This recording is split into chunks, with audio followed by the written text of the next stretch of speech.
خیبر پختونخوا میں طوفانی بارشیں، سوابی پر بھی کلاؤڈ بس قیامت بن کر ٹوٹ پڑا۔ دلاوری گاؤں میں کلاؤڈ بس سے 12 گھر ملیا میٹ ہو گئے، 15 افراد کے جاں بحق ہونے کا خدشہ ہے۔ اسٹیفا موڑ میں سیلابی ریلا گھروں میں داخل ہو گیا، لوگ چھتوں پر پناہ لینے پر مجبور۔ ادھر نوشہرہ میں پبی چوکی کے قریب کمرے کی چھت گرنے سے میاں بیوی جاں بحق۔ ایبٹ آباد میں طوفانی بارش کے باعث لورا نگری کا واحد رابطہ پل کا ایک حصہ متاثر ہو چکا ہے۔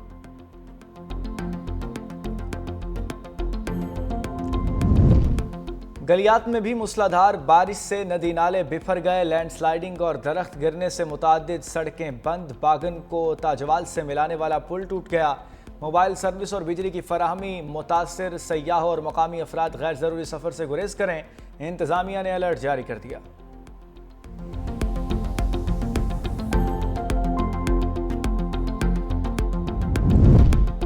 وزیراعظم شہباز شریف کا اگست کے آخری ہفتے میں دورہ چین شیڈول، 31 اگست اور 1 ستمبر کو شنگھائی تعاون تنظیم سربراہی اجلاس میں شرکت کریں گے۔ وزیراعظم کی چینی صدر شی جن پنگ، روسی صدر ولادیمیر پوتن سے بھی ملاقات طے، دو طرفہ تعلقات، باہمی تعاون پر تبادلہ خیال ہوگا، دیگر عالمی رہنماؤں سے بھی ملاقاتیں متوقع۔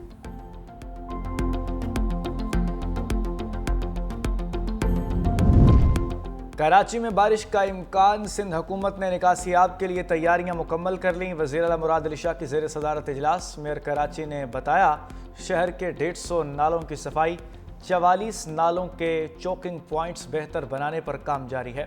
وزیر اعلیٰ نے کہا کہ تھر میں حالیہ بارشوں سے ڈیمز بھر گئے ہیں، پانی مقامی لوگوں کے لیے انتہائی اہمیت رکھتا ہے۔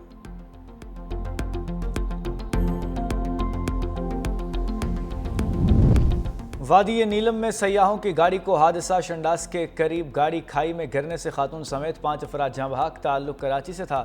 گاڑی میں 6 افراد سوار تھے۔ حادثہ سڑک کی خستہ حالی کے باعث پیش آیا، جیپ سیاحوں کو لے کر کیل سے تاؤ بٹ جا رہی تھی۔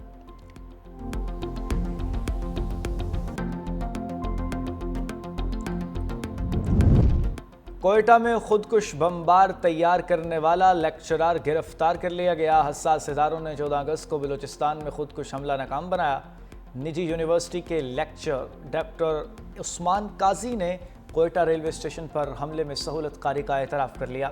کہا قائداعظم BLA کے رہنما حریبہ مری کی طرف سے اہداف بتائے جاتے تھے۔ وزیر داخلہ محسن نقوی کا لاہور میں نادرہ سینٹر، کوٹ عبد المالک اور پاسپورٹ آفس شادرہ کا دورہ، شہریوں کی شکایات پر اظہار برہمی۔ محسن نقوی کی نادرہ سینٹر میں انٹرنیٹ کا مسئلہ جلد حل کرنے کی ہدایت۔ شادرہ پاسپورٹ آفس میں فائلیں اور کاغذات دیکھ کر برہمی کا اظہار کیا۔ محسن نقوی نے کہا شہری کسی بھی سینٹر سے پاسپورٹ بنوا سکتے ہیں، جن بچوں کے والد بیرون ملک ہیں ان کے پاسپورٹ کے لیے پالیسی مرتب کر رہے ہیں۔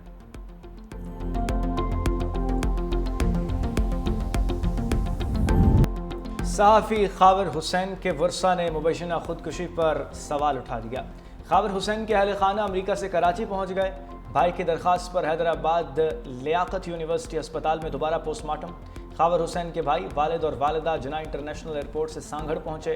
خاور حسین کے والد کا کہنا ہے کہ میرا بیٹا بہت دلیر انسان تھا، وہ اپنے آپ کو گولی نہیں مار سکتا، یہ قاتل ہے۔ سینئر وزیر شرجیل انعام میمن کا کہنا ہے کہ اصل حقائق سامنے لائے جائیں گے، نماز جنازہ کچھ دیر بعد ادا کی جائے گی۔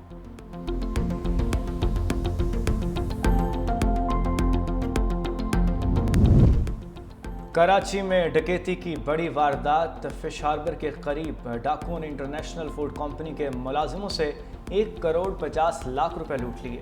ملازم بینک سے رقم نکلوا کر جا رہے تھے، پولیس نے تحقیقات شروع کر دی۔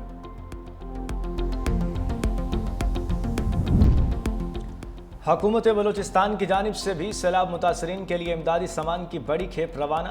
گلگت بلتستان کے 1500 اور خیبر پختونخوا کے 1000 متاثرہ خاندانوں کے لیے نان فوڈ آئٹم ریلیف بھیجی گئی ہیں۔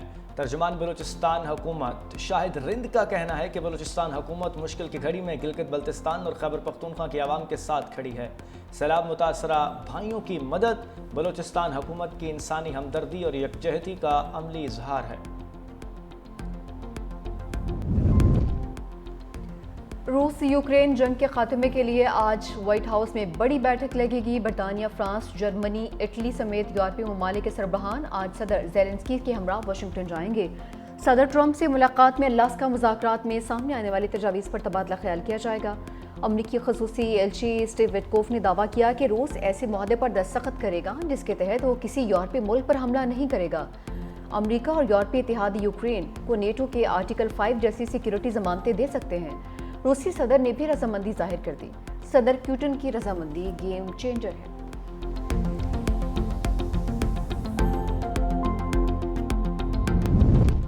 غزہ میں جاری اسرائیلی بربریت نے مزید 57 فلسطینیوں کی جان لے لی۔ اسرائیلی فوج کی فائرنگ سے امداد کے منتظر 38 فلسطینی شہید۔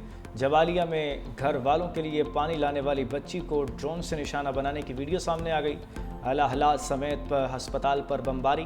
خوراک کی کمی کے باعث مزید 11 فلسطینی دم توڑ گئے۔ غذائی قلت سے اموات کی تعداد 251 ہو گئی۔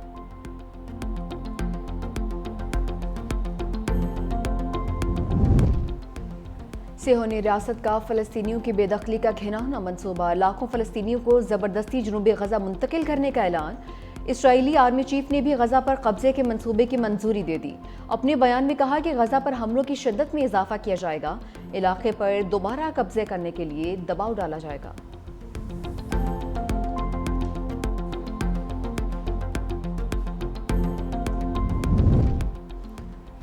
اسرائیلی شہری جنگ سے تنگ آ گئے ہیں۔ غزہ میں فوری جنگ بندی کا مطالبہ لے کر سڑکوں پر نکل آئے۔ ملک گیر ہڑتال اور احتجاج کی قول پر تل ابیب سمیت مختلف شہروں میں مظاہرے۔ فوجی ہیڈ کوارٹرز کے باہر پرتشدد احتجاج۔ مظاہرین آگ لگا کر اہم شاہراہیں بند کر دیں۔ اسرائیلی پولیس کی پانی کی توپوں سے مظاہرین کو منتشر کرنے کی کوششیں۔ 38 افراد کو گرفتار کر لیا۔ اسرائیلی وزیر اعظم نے کہا کہ جنگ بندی کا مطالبہ کرنے والے حماس کے خاتمے کی راہ میں رکاوٹ ہیں۔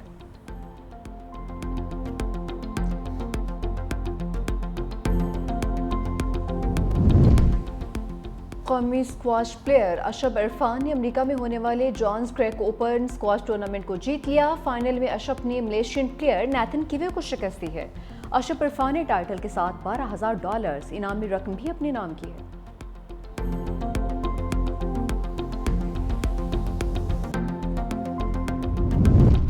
اور ملک بھر میں شجرکاری مہم کا آغاز۔ 4,10,00,000 پودے لگائے جائیں گے۔